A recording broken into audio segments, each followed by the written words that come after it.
కాణిపాక క్షేత్రంలో తనంత తాను స్వయంగా వ్యక్తమైనటువంటి పరమాద్భుతమైన మూర్తి విఘ్నేశ్వర స్వామి. ఇక్కడ విశేషం ఏమిటంటే ఒక బావిలో స్వామివారు ఆవిర్భవించడం.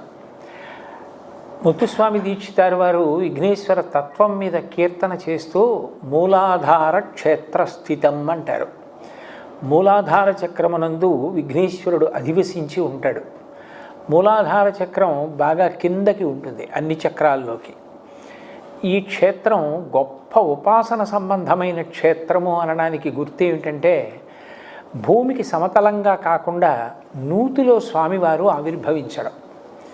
నిజానికి ఆవిర్భవిస్తూనే ఆయన శరీర వైకల్యం కలిగినటువంటి వారిని అనుగ్రహించి వరప్రదాతగా ఆయన ఆవిర్భవించారు.